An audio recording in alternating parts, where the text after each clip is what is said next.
Fuck it, go live. I don't care. Fuck it all. All right, here we go. This is the Fuel Sports Network. It's a trap!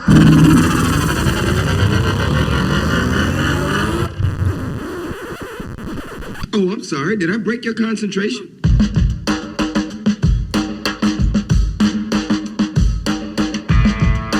This is the Team of Rivals podcast. Everything you want to hear from the big sports to the big screen.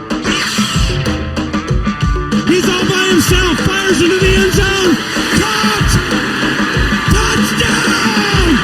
No! Ball into the windup and his free. Just a bit outside. He tried the corner and missed. He doesn't like you. I don't like you either. Time winding down. Mike goes for three. Yeah! Yes! She is gone! I can't believe what I just saw. Go crazy, folks. Go crazy. You believe in miracles? Yes!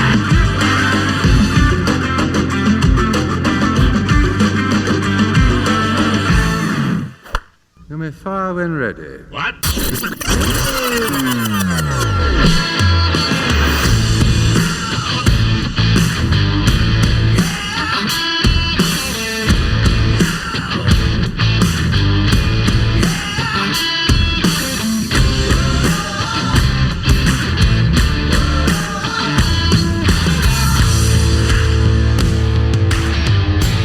Good morning, Cubs and Cardinals fans, and welcome to the final weekend of the 2024 regular season. It's Saturday, September 28th, and this is the Team of Rivals podcast. You can follow us on social media, Team of Rivals Pod, and for those of you who prefer to watch the show like right now, we also post to YouTube, Facebook, and Rumble, so hit the like and subscribe buttons and be sure your notifications are on so that you know anytime we post new content, like right now. You can find more great podcasts and blog content on the Fuel Sports Network. And before I throw it to them, you know who they are.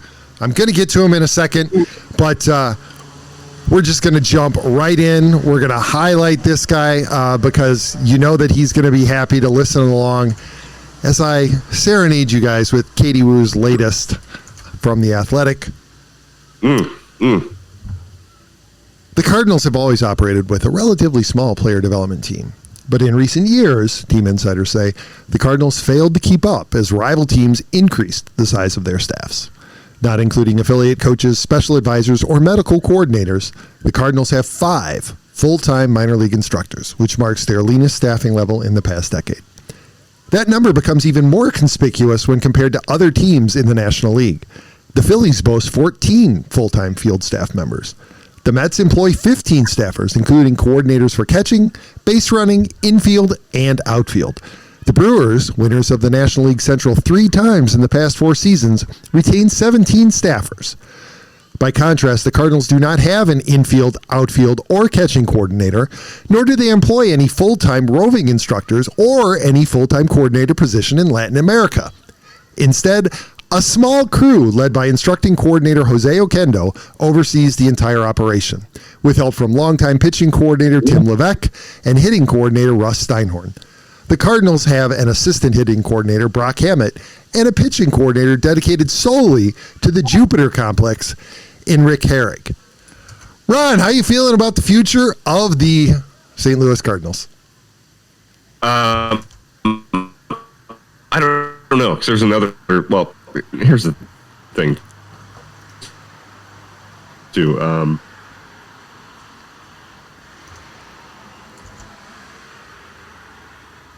The Athletic app, I tried to log in, which like a business carrot, somewhat. Can you hear me or not? You just got this grin on your face. Elliott's frozen. Yeah, you're jumping. Kind of choppy, Ron.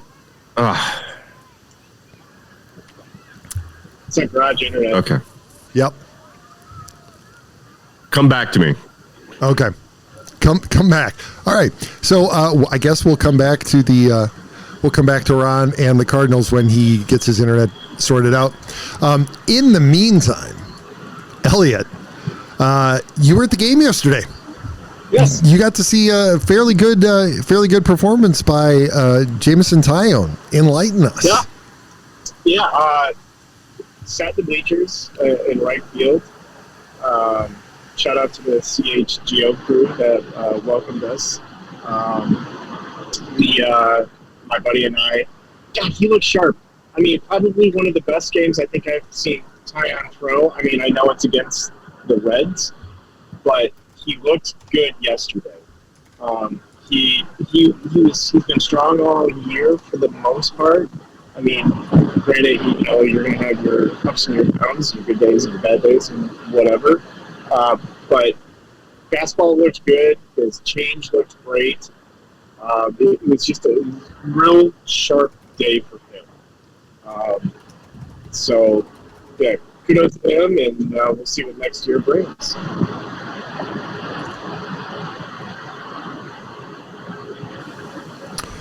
And, I mean, as we're coming up on the end of the season, obviously,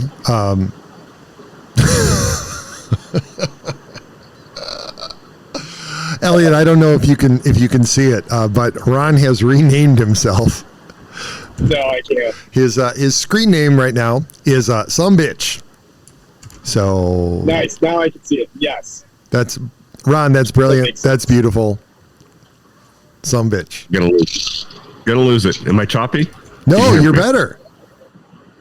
Okay. Well, I didn't do anything. I just logged out and logged back on.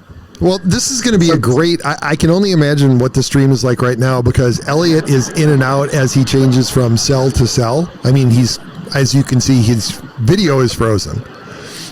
Yes. I keep trying to switch to my good camera, and it keeps defaulting to the built-in here on the laptop. So, you know what, Pete? Camera 1, camera 2. Camera 1, camera 2. You know what I was going to do, and I completely blew it because, of course, I did. There goes Elliott. Oh, wait, and now he's back. I was going to do this just to set things up, and I think it's absolutely most appropriate. So please excuse this brief musical interlude. I think it absolutely captures the zeitgeist of the moment for both Cubs and Cardinals fans.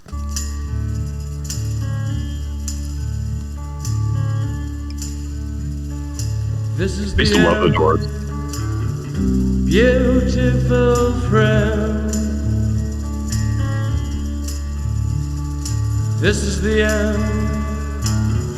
My only friend. The end. I often thought instead of Novocaine, like if the world ever just ran out of Novocaine, a numbing agent, they could just play The End by the Doors to you, and it would still put your teeth to sleep. Yep. It might kill you. I thought you were going to play calm music, but I bought that movie on iTunes for $5. Yeah. Incredible performance. Really, it was. By Mr. Kilmer. It's an underrated, unknown performance, really, by Mr. Kilmer. Yeah, he completely loses himself in the part. Everybody wants to point to Tombstone, which was awesome. Yep. But the Doors, the performance as Jim Morrison was pretty good. Yeah, I think that he is. I can't believe I'm saying this. I think he's underappreciated as an actor. If you look at his corpus, he's got some really outstanding performances that he can point to. Another one, it really, I think he was being himself in the entire movie, was real genius. I was just going to say real genius. Oh, 100%. Yeah, I think a lot of people are not aware of that film. I'm going to get a t-shirt because Elliott right now, to me at least, I don't know what your screen looks like. He looks like a digitized Super Nintendo or Nintendo 64 player character. Barely has any facial features whatsoever, just enough to recognize that it is a human being. I mean, you screenshot this and maybe we'll get a t-shirt made. Yeah. Maybe I can replace on the logo. Right? I can replace. That one's just as good. I know what I'm going to do. All okay. Right. Yeah, I will absolutely get a screenshot for you later, and and you can turn it into a. So back to the complete meltdown of the Cardinals player development program. Ron, how you feel? As I said, how you feeling about the future of the Cardinals? Yeah, so I read that too, and by the way, I still can't log into our athletic account. I don't know what's going on with it, but I've seen enough out there, like kind of people paraphrasing and talking about what game. I've sent you guys a Bernie Nicholas video, and I don't, it's strange because the first thing you want to look at is like, Mosaic, what the hell are you doing? DeWitt, would you not approve a budget for it? What's going on, guys? But Pete, those are only two men in the organization. They're powerful men who have the say, right? At the end of the day. Yep. There are also enough smart people within that system and within that front office that, has everybody just gone along with it? Has nobody brought it up? Has this not been talked about? So it's interesting, Ron. I'm going to interrupt real quick, and I think that this will provide you even more ammo since you weren't able to get into it. But a couple paragraphs down from what I opened with, it says here. Here we go. The team's opening day payroll for the 2024 season exceeded $175 million for the second straight season, topping the 2022 payroll by nearly $20 million. This would suggest that ownership has been willing to spend more to win more. But according to people familiar with the organization's business decisions, Mosaic has been operating with a set amount of money to split between the entire baseball operations department, and the front office has repeatedly chosen to invest in the big league team. Those decisions resulted in repeated cuts to player development, both stateside and in Latin America. To make matters worse, the money that the front office has spent on the major league team has too often failed to pan out. The Cardinals built their entire 2024 opening day starting rotation out of free agency. That alone cost them over $62 million in payroll. As one employee said, free agency is for supplementing your roster. Yeah. And when it doesn't pan out, that's 62. And that's the thing, that I think you jumped in while Elliott and I were talking about it. That's the kind of thing that hamstrings your organization for years on end if you are constantly buying free agency and you're not developing. And that's what scares me about the Cubs is there's this drumbeat right now of the Cubs going out and signing multiple free agents. But if it doesn't work out, eventually what happens to your team is what's happening to the Cardinals right now. You stop developing players and your free agents don't work out, and all of a sudden your team is mediocre at best. Yeah, and I don't know what makes that choice okay internally to them. Like, I don't know. None of us are none of us are behind the scenes. We don't know.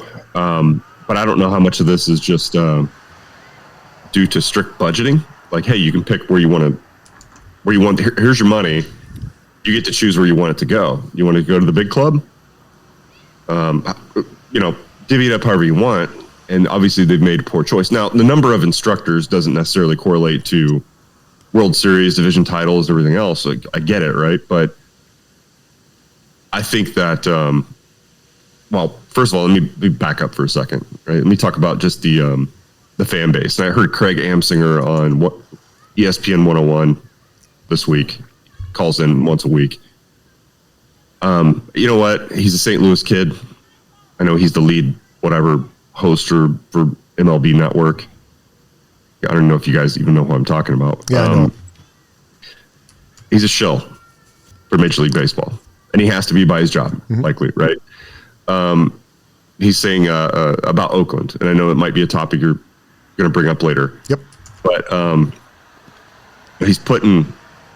I feel like he's putting it on the fans. They have to show up. They have to be there in order for an organization to thrive, survive, compete, all that. I couldn't disagree more with that notion. The St. Louis fan base has gone into this, if you could kind of plot out emotionally where the fans have gone over the last decade, they're in this zone called apathy right now. And that's the worst one to possibly be in. Because that just means we don't care anymore. Did I watch the Cardinals play last night? No. Did I want to? No, man. I'm not even sitting here angry at them. I just don't care. That's why people aren't traveling 2 or 3 hours to watch them or to go to Busch Stadium. And they rely on that. If the team's not exciting to watch, if it's not fun, you're not going to spend your free time doing it. That's the zone of apathy. That's worse than being pissed at the organization.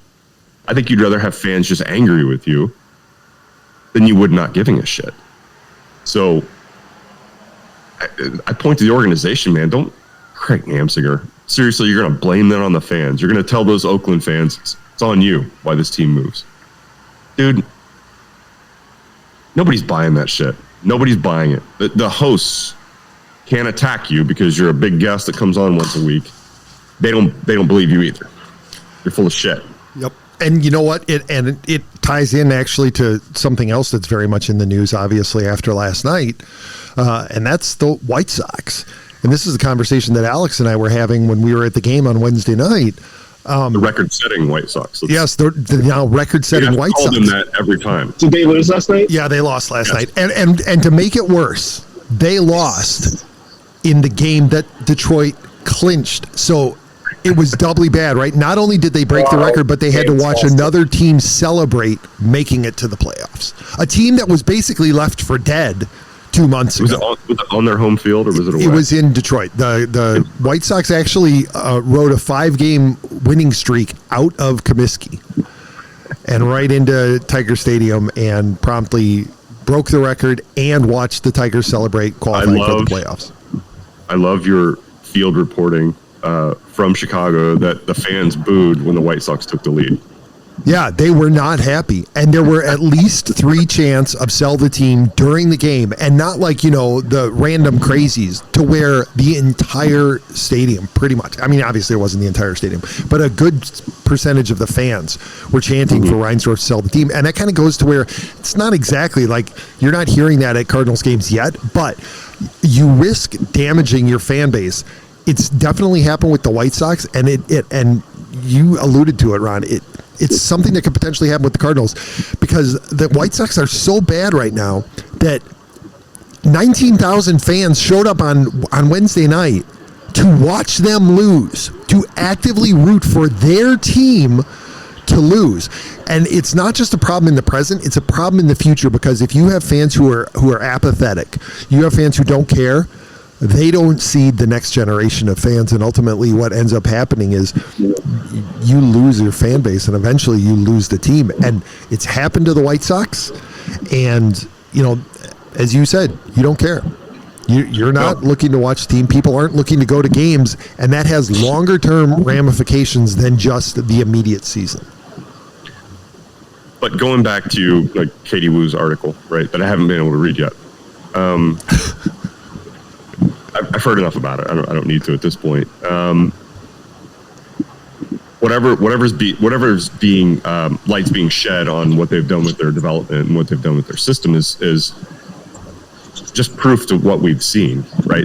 They've failed to develop a lot of prospects, a ton of prospects, right? We can go down the list, but everybody knows the list of things that haven't panned out, that haven't worked, and now we have a little bit more of a clue as to why, right? They're just not putting enough into it. I don't know what they're thinking. I don't know how much hubris is involved here, but is it just because they put a Cardinals patch on somewhere on their uniform that, well, they're the Cardinals, they're going to be great? So I don't quite know what's going on with the front office, the development. I don't know how they've let themselves get to this point. Don't they read their Cardinal Way pamphlet when they come up to the majors? Isn't that what gets them ready? There's really not such a thing, but okay. Well, Ron, interesting that you mentioned hubris, because here's the last thing that I'll read from Katie's article. And I think that this one we've talked about, and I know that you're not going to be surprised by it. But another employee pointed out Ivan Herrera's struggles behind the plate, particularly in controlling the run game. Herrera has thrown out just 4 runners in 59 stolen base attempts this season. Herrera is the one who's been impacted the most, the employee said, while also acknowledging the organization's reliance on 2 decades of Yadier Molina, whose presence, in a way, allowed them to cut catching development, or to let catching development slip through the cracks. So, yeah, there is a little bit of hubris there. Oh, we got Yadi. We don't have to worry about it. We're fine. Yeah. The guy's eventually going to retire or die. Or no, you know what? Because he loves the Cardinals so much, and he loves us so much. He'll be around even after he retires. So just hang around. And they got spoiled in that way a little bit, right? Because they had veterans who would come and train and mentor young players. I mean, they had a lot of Red Jackets, a lot of Hall of Famers, But guess what? They've also lost a lot of them, right? And Yachty went home. He went home. Yep.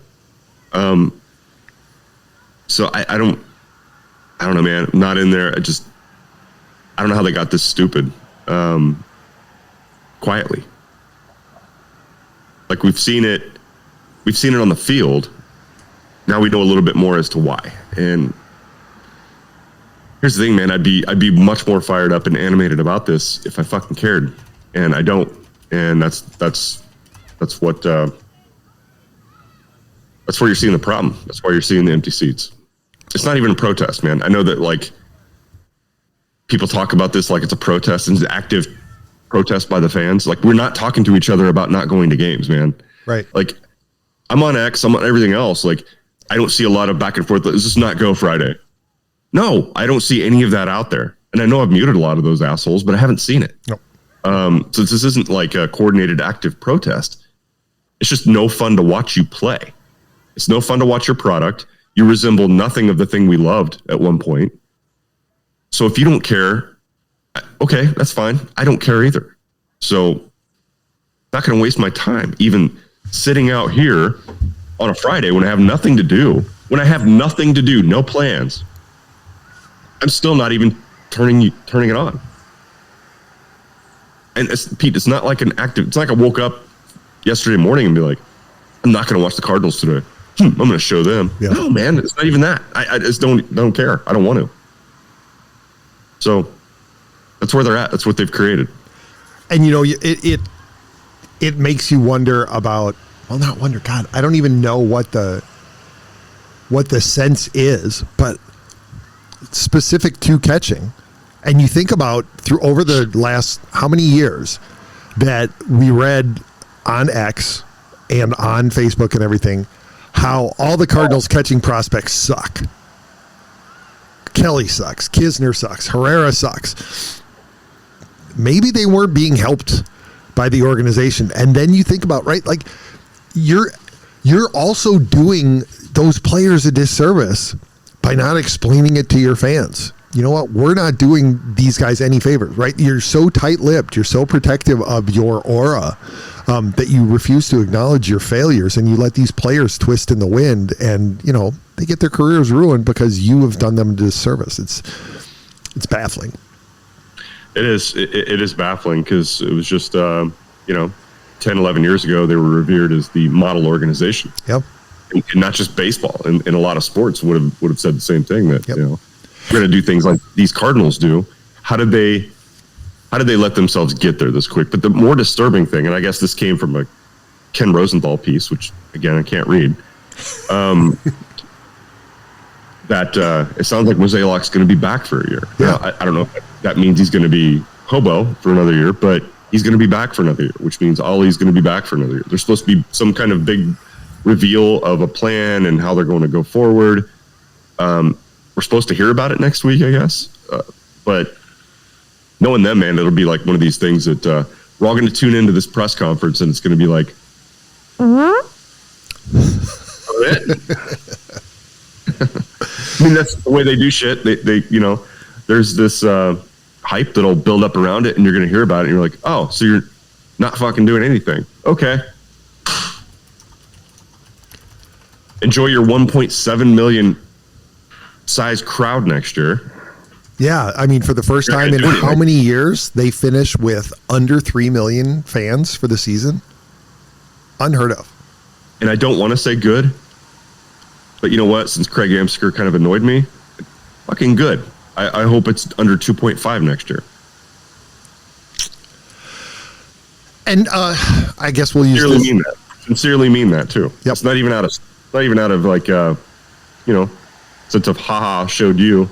I just like good. This, if you're not going to do what is people are talking about, and this goes back years. Like there's a problem with your team. We're all talking about it in the entire fucking world. This is a problem with the team, and they just don't do anything about it. And then you have this that's coming to light now, and fans not showing up. I mean, Pete, there is some sense of, well, what did you think was going to happen, guys? And as a segue into the other half of our podcast, entirely appropriate that the Cubs and the Cardinals probably are going to finish the season with the same record. They're currently, despite having a 118 run difference in their run differential, the Cubs are plus 67. The Cardinals are currently minus 51, but they're tied right now. And here's what's even richer: if the Cubs go 1-1 in their last 2 games here, and if the Cardinals go 1-1 in their last 2 road games, they will finish with the exact same 1-loss record, not only overall, but also at home and on the road. Oh my God. I can't think of anything better for this season from a Team of Rivals podcast perspective than for that to happen. And it's lining up that way. I'm just looking at the White Sox run differential, and I'm just... Negative 315. Oh my God. And that's after having just completed a 5-game winning streak. How you've seen 315 more guys cross the plate for the other teams this year than yourself. That's and if you look incredible. At that, the next... Is that a record? That has to be a record. It's got to be close. The next closest team are the Colorado Rockies, and they're only at minus 235. Yeah. It's unreal. So for the Cubs, on the other hand, the development side of things looks better, but they're very much locked in. Elliott and I were talking about this before we got on, and Elliott, of course, is frozen, so enjoy the picture. Can Elliott, say something so we know you're there. I'm here in spirit. Okay, yeah. Okay. So this is another screenshot. Ron, you're going to have all kinds of choices for the new logo. But the Cubs are kind of hamstrung, and it's something that Elliott, you and I were talking about before we jumped on. Absolutely, the Cubs need to upgrade their lineup. They need a superstar bat. They need somebody who you can insert in the middle of the lineup and make everybody else that much more effective. But they don't have a whole lot of places to put that person.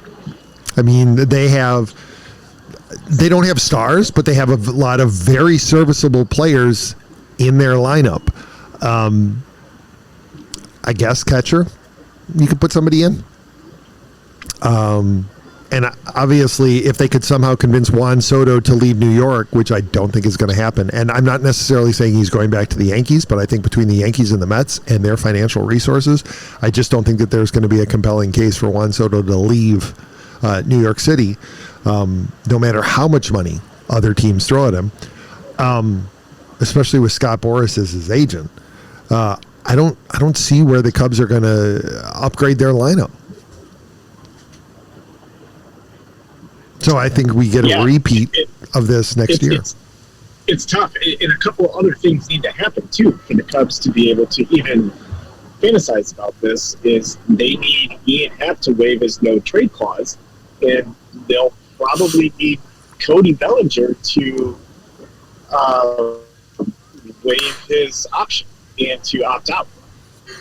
Those two things would need to happen for them to even entertain this. And those are two huge question marks for the Cubs, because Cody's option is what, $30 million? I believe that's right. That's huge. Yes. That's a chunk of change. It's a big chunk of change. For somebody who's probably next year going to be your fourth outfield. Well, if he comes back next year, he's probably your right fielder, unless they can get Soto, which isn't going to happen. Right. Go ahead, Ron. You were going to say? I'm baffled. In fact, yes, you can get your shoes. Come on out. No, come on out. No, come on out.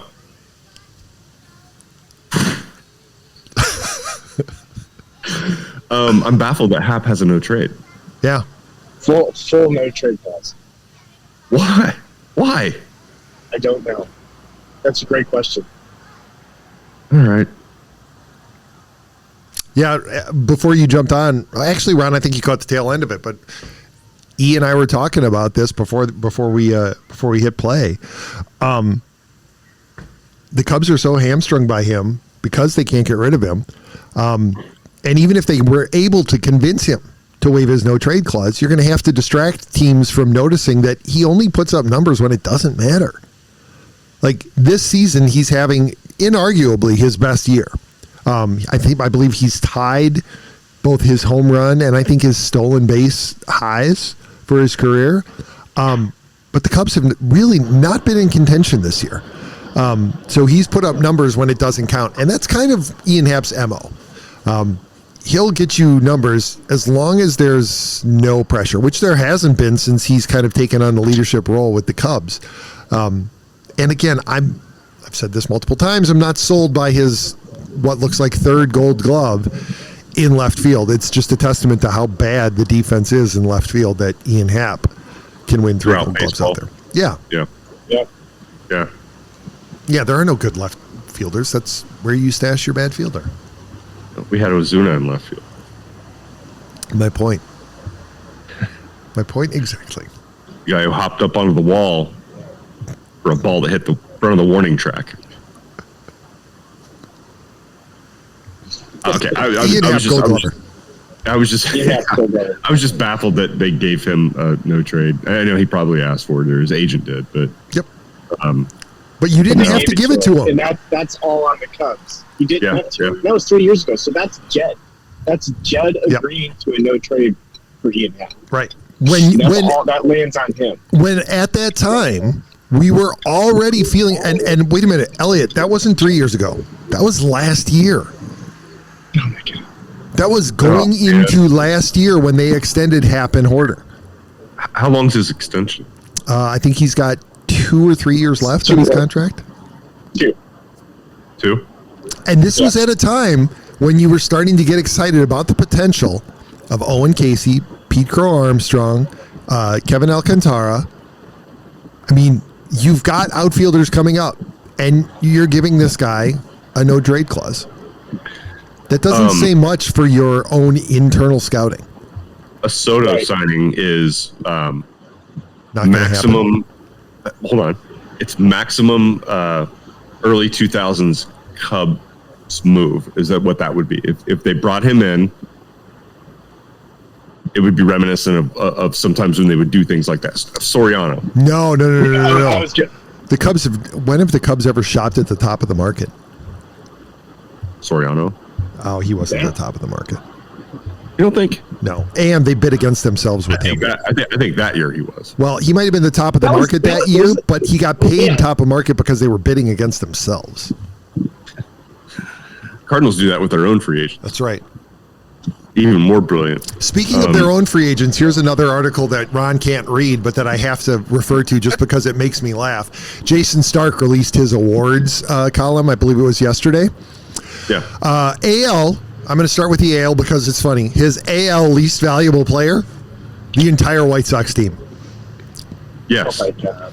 I mean, of course. And he couldn't avoid it. And I think my favorite thing about it, right? Like he just lays it out and rips everybody. Eloy Jimenez being possibly a least valuable player for 2 teams this season. Talking about them being the kings of wins below replacement, in that they have 17 players on their roster who racked up negative WAR, which is impressive. But the fact that my favorite one was that Yoan Moncada is their third, according to WAR, was their third best player this season. You remember Yoan Moncada when they traded for him and he was the number 2 prospect in baseball? Yep. This year, he last started a game for the White Sox on April 9th. Since then, he's had 1 plate appearance, struck out, has 0.3 wins above replacement for the season. So just barely better than a replacement player. And Ron, this is going to make you giggle. He's their 3rd best player this season. Oh, yeah. I knew you were going to say that. It was going to be some ridiculous number. I'm surprised it's actually slightly positive. I call it flat, right? Yep. But, yeah. Yeah, but to bring it around, to highlight the... Who's their number 1, by the way? Who is what? Who was their number 1? It had to be Cease, right? No, it's no, because they traded him before the season started. No, their best position player, I think their number one was Garrett Crochet, probably. I haven't actually dug into it because, I mean, never heard of him. Yeah, it was their pitcher who was supposed to get traded and didn't. No, their best position player is Luis Robert Jr., 1.2 wins above replacement.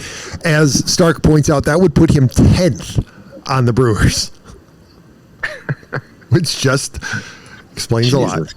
Explains a lot. But we're going to go over to the NL because obviously we need to bring it home. How the mighty have fallen. Impending free agent, I can't imagine. I mean, if they do, then this just cements that the Cardinals have no idea what they are doing. Jason Stark's least valuable player, you're not going to be surprised by the name, Paul Goldschmidt. Yep. Bad year. Really bad year. I'm going to throw some numbers at you just to illustrate how bad his year was. He hit 199 with runners in scoring position. Oof. He's come to the plate with 386 runners on base. He has stranded 346 of them. 25 plate appearances this season with either the bases loaded or men on second and third. 0 hits, 4 walks, and a hit by pitch. So 0 for 20. Yeah. 2 years ago, he led the National League in win probability added with a 4.6. This year, he's in the bottom 5 at -1. 2 years ago, he added 68.41 runs more in run expectancy than the average hitter. This year, he's at -14.8. That's the second worst among all NL hitters with at least 500 plate appearances. And he has found himself down to his last strike more times than any other player in baseball with 407 two-strike plate appearances. Sign this man to an extension, please. Yeah, you guys would love that. Here's the thing: they do this nostalgia shit all the time. I'm not going to be surprised, gentlemen, if he comes back.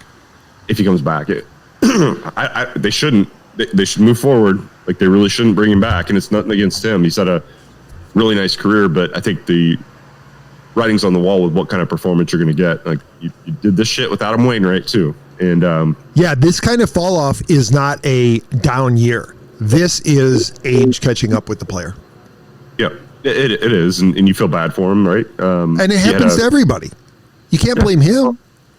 No, he had a great run. He was a good pickup on their part. You know, a really good trade. One of the few that they've had in recent years. But yeah, it's time. It's time to cut bait. They're really bad about doing that. Yep. They they really have to. There's a couple things they have to do. That's one of them, right? Like, let him go somewhere where he has a change of scenery. Maybe he has a little bit of a bounce back, like one more halfway decent year, right? But give him the chance to go somewhere where they're going to win next year, or they have a chance at least, right? It's not going to be in St. Louis because you're the Cardinals. It doesn't work that way anymore. Miles Michaelis is another one. They need to like eat 80% of that contract and try to let him go somewhere else. I don't know Arenado's status. I don't think he has one of those opt-out things going on this year, but I bet he wishes he did. Although he's not going to get the money owed to him anywhere else at this point in his career. So he'll be back, but yeah, they've got to change what they've done. They have to. We all know that they're not going to. I have no expectation that they're going to do the smart thing here. I'm not going to be surprised, fellas, if he's back for a year or two. They have no other first baseman really in the system. Alec Burleson, you're going to put him over at first. When was the last time he played there?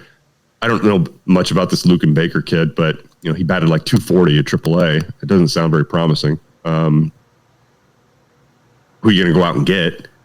They're not going to go out and get. Well, first of all, they're not going to go out and get a damn thing this year because they're going to use air cover of, well, ticket revenue has gone down, so our payroll has to reflect attendance. They're absolutely going to say that, and then they're going to use the uncertain TV revenue future as a reason to not acquire anybody. So I don't expect any acquisitions, maybe a trade. But we're going to see the same thing out there next year. We're going to see the same front office. It's well, and this circles back to what we were talking about in the beginning, where they haven't invested in their minor league system at all. And, the fact that there's nobody in the system that you can even think of that they could bring up to replace Paul Goldschmidt. No, there's nobody. It sucks. Yeah, there's absolutely nobody that they have.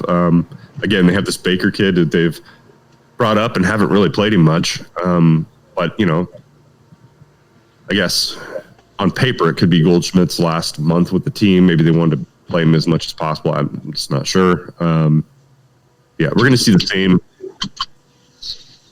We're not going to see anything significantly change on the Cardinals roster. Nothing is going to change significantly in the front office. I mean, I'll be floored. Maybe we'll have an emergency. What? Oh, there he is. He's moving now. He's actually switched positions.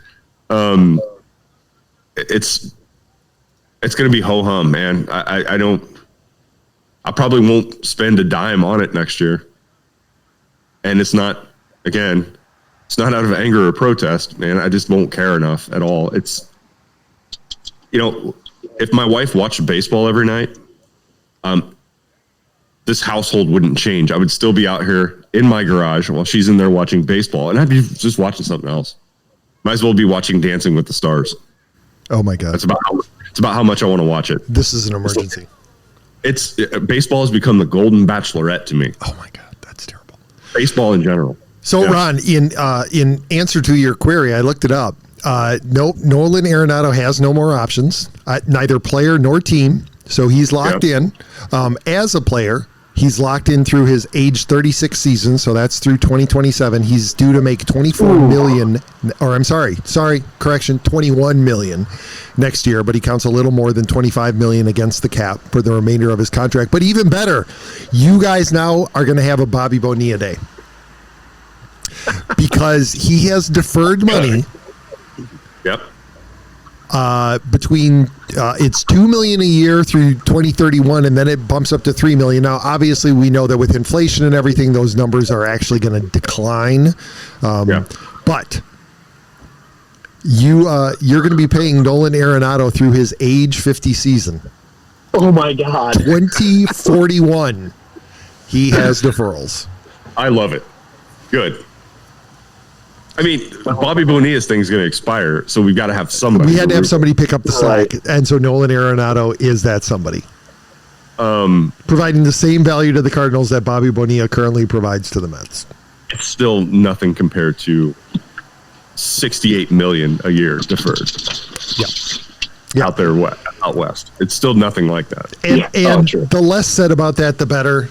But we do have to acknowledge the 57, 54 club or whatever he is in. I don't care. I want to talk about Oakland. Yeah, no, we can. Here's what I do want to talk about him, but we're going to come back to it, and it'll be quick because I think that the Dodgers actually have a difficult decision to make. But Oakland, Major League Baseball has absolutely screwed the fans in Oakland, and they deserve everything that they're going to get. I hope that the team folds. Yeah, I hope it absolutely wins nothing. And that stadium in Vegas sucks. And John Fisher, guys like him just need to go away. Jerry Reinsdorf needs to go away. I hope they get hit by a meteor. This nutting guy in Pittsburgh, he needs to go away. These are just bad owners, man. They're bad for the sport, bad for the game. They treat their fans like shit. And Amsinger, go suck one, dude. What an idiot.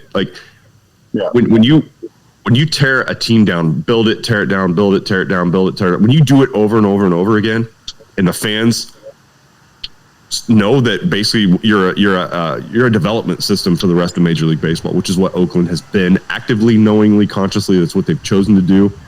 And you think, well, no, it'd be different if you guys just show up to the games. Bullshit.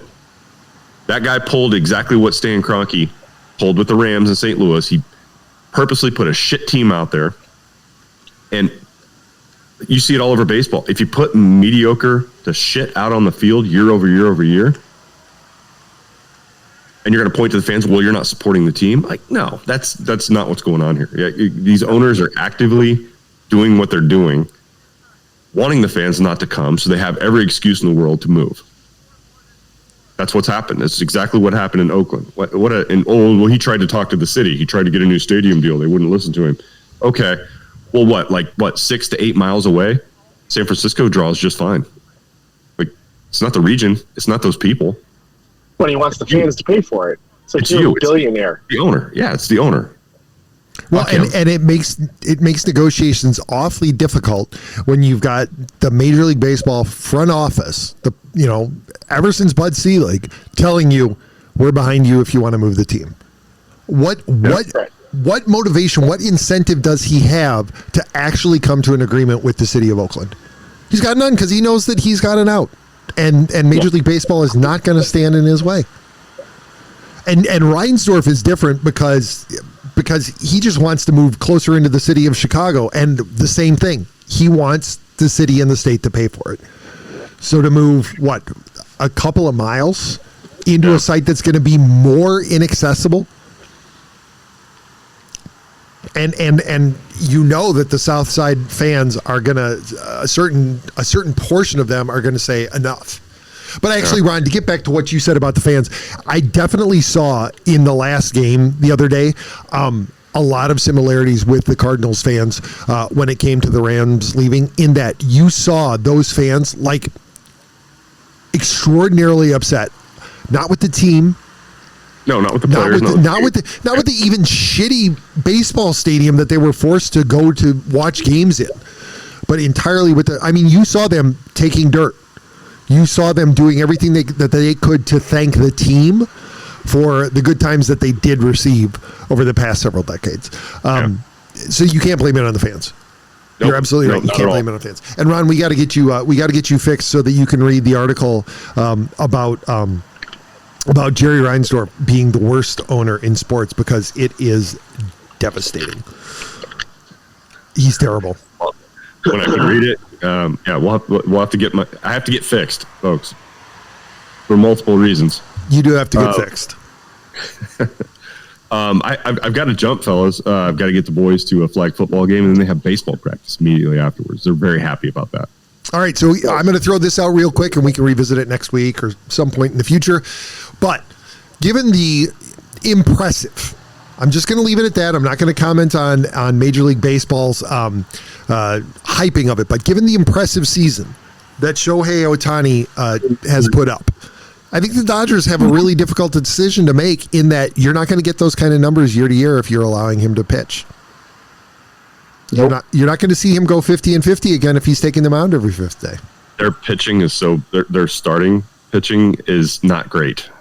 They don't have a choice. I understand they don't have a choice, but don't think that you're going to get 50-50 again from this guy if he's taking the mound every fifth day. And they kind of have to, because it's apparently in his contract that he has the option to decide whether or not he's done as a pitcher. Huh. And not just as a pitcher, but as a starting pitcher. So it can't even be Shohei, we're moving you into the bullpen. No, I want to start. Not even a hot take, because I hate that term. Trevor Bauer's back in the league next year. Pitcher of the year in the Mexican League. I don't know if you guys caught that. I did. I didn't even have to have an athletic password for that. He'll be back in the league next year, and it's going to be fun to watch people piss and moan about it.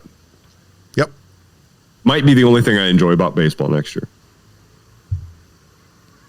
I kind of hope it's the Cubs, because I want to watch the Bleacher Nation guys completely lose their minds over it, because they were banging the drum on how he's the worst person in the world. Oh, well. Bang something else, boys. Bang yourself. And with that, and I just have to say, today, by the way, your show title there looks like it's our last episode ever. I know. That was kind of intentional. Hey, Elliott's moving and everything. Just in time for the show to wrap. I do have to say, Ron, coming back to the point that you were making, and if you need to bounce.